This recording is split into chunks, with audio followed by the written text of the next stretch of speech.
skip to content. President Trump was right Tuesday in insisting that the federal government ban bump stocks. But there's less than meets the eye to the directive he sent to the Justice Department to rush through a new regulation, already in the works, that would ban the devices, because sure as shooting there will be a legal challenge that probably will succeed. That's why this problem needs to be addressed by Congress in the form of a more expansive law barring devices crafted by creative gunmakers to circumvent the intent of federal gun laws. With a few exceptions, automatic weapons, think machine guns, are banned in this country, and rightfully so. They exist for one purpose: to kill massive numbers of enemy soldiers at a superhuman pace. They are weapons of war and do not belong in civilian hands. But Congress, in its lack of wisdom, has not seen fit to enact a permanent ban on semi-automatic weapons.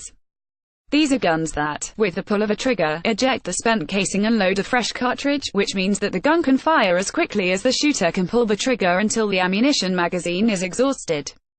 4 or 10 cartridge magazine, now the lawful maximum capacity in California, that's 10 bullets in a couple of seconds. Add a few more seconds to swap out magazines, and 10 more bullets go flying in a couple more seconds. And so on. In states without a cap, a typical magazine for a semi-automatic rifle holds 30 rounds. That's a lot of dead bodies in fewer than 10 seconds. Trump appears to be doing something when in reality he's doing next to nothing. But apparently that's not fast enough. Tinkerers came up with workarounds to the ban on automatic rifles: the bump stock, the trigger crank, and other technological variations.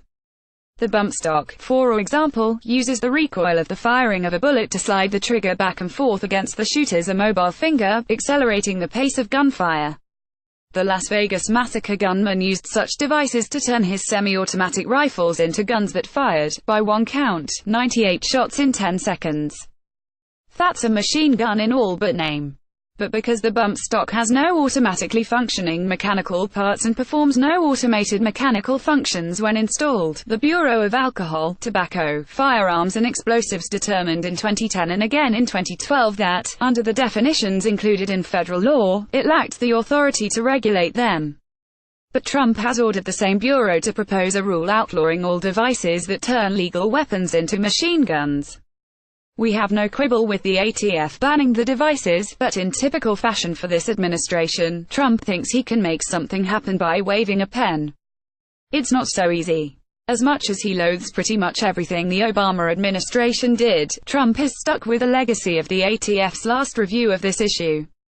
He can't just declare as a matter of policy that the last administration's ATF got it wrong and his administration got it right. If the ATF follows through on Trump's directive, this will wind up in court, and the administration will have to explain to judges' satisfaction why the new reading of the law is correct and Obama's was wrong. Although courts often defer to an agency's judgment when federal laws leave room for interpretation, defending the change would still be a heavy and lengthy lift. The easiest and fastest resolution to this would be for Congress to act. Please stop laughing. The ATF made its first determination that bump stocks and related devices fell outside its regulatory authority based on what seems to be a pretty clear reading of the law. Congress can shortcut the predictable courtroom fight over regulatory change by simply passing a clean bill to ban all devices designed to circumvent established laws and regulations restricting certain firearms. Senator Dianne Feinstein has been pushing just such a fix for years, which always dies under a hail of opposition from the gun lobby. Of course, bump stocks, trigger cranks and the like had no role in the murders of 17 students and adults at Marjory Stoneman Douglas High School in Parkland, FLA, last week. The gun involved was a legally purchased semi-automatic rifle, according to authorities. But by sending a directive now about a fix to the last major massacre, Trump appears to be doing something when in reality he's doing next to nothing.